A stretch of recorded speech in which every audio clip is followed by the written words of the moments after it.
Good morning dear students. Clauses हमेशा से एक इम्पॉर्टेंट टॉपिक रहा है स्कूल के बोर्ड के एग्जाम के बच्चों के लिए, दूसरे क्लासेस लोअर क्लासेस के लिए या फिर कॉम्पिटिटिव एग्जाम्स के बच्चों के लिए।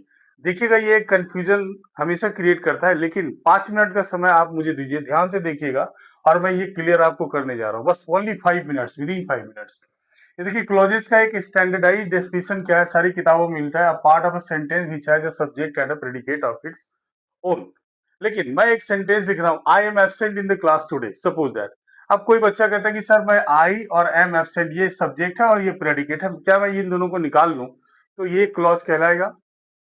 ये डाउट्स लगभग लगभग सारे बच्चों को होता है। आइए मैं आपको क्लियर करता हूं। देखिए, एक क्लॉज तब तक, एक सेंटेंस तब तक क्लॉज नहीं कहलाएगा जब तक कि उसके अंदर दूसरा कोई सेंटेंस जुड़े। अब clause is only a component sentence, ये मेरा डेफिनेशन है, इसको आप याद रखिए। इसके बाद मैं शुरू करता हूं। क्लॉज एक कंपोनेंट सेंटेंस है। जैसे मान लीजिए यहाँ पे देखिए, दो सेट्स मैंने लिखे हैं सेंटेंसेस के, हर सेट में दो दो सेंटेंसेस है। ये देखिए, she is a tall, her brother is short, you can go, you may stay here, I invited him but he did not come. ये दो दो सेंटेंसेस है। अब मैं इन दोनों को जोड़ रहा हूं। She is tall but her brother is short, right. इसमें देख लीजिए, यू कैन गो और you may stay here, right. I invited him but he did not come. इस तरह के सेंटेंसेस को मैं जोड़ रहा हूँ। See it is raining, she is absent, it is raining so she is absent, simply मैं लिख दूंगा। I know him, he was young, I know him since he was young, and I will allow you take your father's permission, I will allow you if you take your father's permission, जोड़ दिया मैंने। अभी जो छोटे छोटे जो sentences, independent sentences थे, उनको जोड़कर, ये देखिए दो सेंटेंसेस थे ना, और ये अब मैं जोड़ दिया, it is raining and she is absent, ये दो सेंटेंसेस है। अब मैंने उसको सो से जोड़ दिया, अब कितना सेंटेंस बचा? It is raining so she is absent, एक ही सेंटेंस बचा। मान लीजिए यहाँ पे देख लीजिए, she is tall but her brother is short.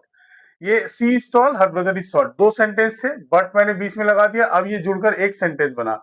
जो पहले वाला सेंटेंस था, ये और ये दोनों बन गए कंपोनेंट सेंटेंसेस। कंपोनेंट, जो कंपोनेंट का मतलब क्या होता है? जिसको मिलाकर कोई चीज बनता है। तो ये बन रहा है, ये पूरा का पूरा सेंटेंस यहां से शुरू होकर यहां तक, ये जो सेंटेंस बन रहा है, ये दो ऐसे क्लॉजेस से बन रहे हैं, दो ऐसे पार्ट से बन रहे हैं जिसमें सब्जेक्ट है और प्रेडिकेट है, सब्जेक्ट है और प्रेडिकेट है। ये जो सब्जेक्ट और प्रेडिकेट वाला पार्ट हो गया, ये एक कंपोनेंट सेंटेंस हुआ, कंपोनेंट सेंटेंस। और ये कंपोनेंट सेंटेंस और ये कंपोनेंट सेंटेंस दोनों आपस में मिलकर एक बड़ा सेंटेंस बना रहा है। That is why this component sentences will be called clauses. अब यहां जाइए, it is raining, she is absent, so लगाकर मैं दो सेंटेंसेस को एक सेंटेंस बना दिया। अब ये सेंटेंस यहां से शुरू होते हुए यहां तक जा रहा है, ठीक है। जिसमें से ये जो पार्ट हुआ, इसके अंदर एक सब्जेक्ट है, एक सब्जेक्ट है और एक प्रेडिकेट है, एक सब्जेक्ट है और एक प्रेडिकेट है। ये एक सब्जेक्ट और प्रेडिकेट वाला जो इंडिपेंडेंट हिस्सा एक सेंटेंस था, अब वो एक बड़े से सेंटेंस का एक पार्ट बच गया। तो ये बड़ा सा सेंटेंस का एक पार्ट है मात्र, वो एक कंपोनेंट है, वो एक कंपोनेंट है जो एक बड़े से सेंटेंस को बनाने में हेल्प कर रहा है। ऐसे ही कंपोनेंट सेंटेंसेस को हम क्लॉजेस कहते हैं। शायद मेरे हिसाब से ये आपको क्लियर हो गया होगा। कंपोनेंट सेंटेंस जो छोटे छोटे सेंटेंस से जो मिलकर एक बड़े सेंटेंस का निर्माण करता है, वही छोटा सेंटेंस जो हुआ वो कंपोनेंट सेंटेंस। ये एक क्लॉज, ये एक क्लॉज, ये एक क्लॉज, ये एक क्लॉज, ये इसमें हाँ दो क्लॉजेस। यहाँ ये जो इंडिपेंडेंट सेंटेंसेस थे, अपने आप में इंडिपेंडेंट सेंटेंसेस, वो जुड़ने के बाद क्लॉजेस बना कहलाएंगे, क्लॉजेस बन जाएंगे। अब आ जाइए आप काइंड्स के ऊपर। पहले एक बात हम विचार करें, जरा इन दोनों सेंटेंसेस को देखिए। She is tall, her brother is short. क्या इसमें से कोई भी एक फैक्ट जो है वो किसी पे डिपेंड कर रहा है? She is tall, her brother is short depend नहीं कर रहा है। ये दोनों अलग अलग लोगों के बारे में अलग अलग इंफॉर्मेशन है, दो अलग अलग इंफॉर्मेशन है। जबकि इस सेंटेंस में आइए तो it is raining, she is absent, it is raining so she is absent. ये जो है ना, ये एक फैक्ट है, बारिश हो रही है, ये फैक्ट है। और सो सी इज एब्सेंट, वो उसका रिजल्ट है। ये फैक्ट है, इसका रिजल्ट है। तो ये जो रिजल्ट है ना, ये इसके ऊपर डिपेंड कर रहा है।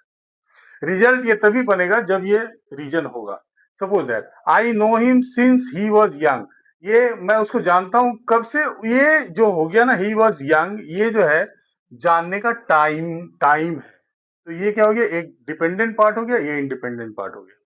अब यहाँ से I will allow you if your father, if you take your father's permission, if you take your father's permission, ये देखिए ये कंडीशन है किसके लिए, अलाउ करने के लिए, अलाउ करना फैक्ट हो गया और ये उसका कंडीशन हो गया, तो ये डिपेंडेंट पार्ट हुआ, ये इंडिपेंडेंट पार्ट हुआ। जबकि आप इन दोनों सेंटेंसेस को देख लीजिए, यू कैन गो और यू मे स्टे हियर, ये दो ऑप्शन है, आप दोनों में से कुछ भी कर सकते हैं, दोनों ऑप्शन इक्वली इंपॉर्टेंट है। आई invited him but he did not come, ये दो अलग अलग फैक्ट्स है, तो इसमें से कोई किसी पे डिपेंड नहीं कर रहा है, ये मैंने उसको इन्वाइट किया वो नहीं आया, दो फैक्ट हो गया। जबकि यहाँ पे जो मैं देख रहा हूँ कि मैं अलाउ करूंगा आपको तभी जब आपके फादर परमिशन देंगे, और जब तुम अपने फादर से परमिशन लोगे, ये क्या हो गया, ये कंडीशन हो गया किसका, इस फैक्ट का, ये है फैक्ट और ये है कंडीशन, ये है फैक्ट और ये है टाइम, और ये है एक फैक्ट और ये है उसका रिजल्ट। तो इस हिसाब से ये सब डिपेंडेंट पार्ट्स हो गए। जब एक जब एक सेंटेंस इंडिपेंडेंट पार्ट से बने होते हैं, जब एक सेंटेंस इंडिपेंडेंट पार्ट से बने होते हैं, जब एक क्लॉज इंडिपेंडेंट पार्ट से बना होता है, तो वो जो क्लॉजेज होते हैं वो कोऑर्डिनेट क्लॉजेज कहलाते हैं। ये देखिए, ये जो तीनों सेट्स हैं इनमें कोऑर्डिनेट क्लॉजेज हैं। कौन से, कोऑर्डिनेट, ये कोऑर्डिनेट क्लॉजेस कहलाएंगे। दोनों में से कोई छोटा नहीं है, कोई छोटा नहीं है तो कोऑर्डिनेट।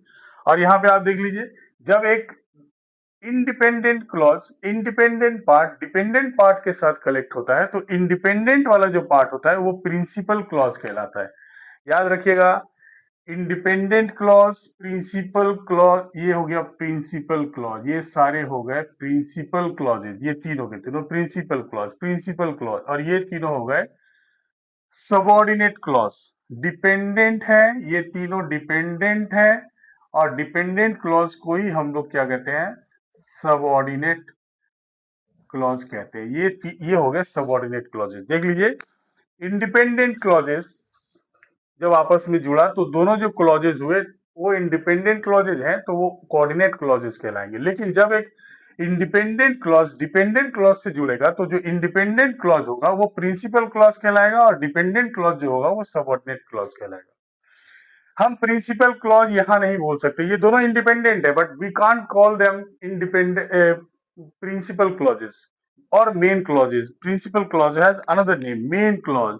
हम इनको मेन क्लॉज तब नहीं बोलेंगे जब दोनों ही इंडिपेंडेंट क्लॉजेज होंगे। जब एक सबऑर्डिनेट क्लॉज होगा तब इंडिपेंडेंट क्लॉज मेन क्लॉज कहलाएगा और डिपेंडेंट क्लॉज सबऑर्डिनेट क्लॉज कहलाएगा। इस हिसाब से आप देख लीजिए, इंडिपेंडेंट क्लॉज दो ढंग से यूज हुआ, कोऑर्डिनेट क्लॉजेज यानी कि जब दोनों इंडिपेंडेंट हो गए, और जब डिपेंडेंट क्लॉज के साथ जुड़ा रहेगा तो वही इंडिपेंडेंट क्लॉज प्रिंसिपल क्लॉज कहलाएगा, और डिपेंडेंट क्लॉज जो होगा वो सबऑर्डिनेट क्लॉज कहलाएगा। दैट इज ऑल, यही है।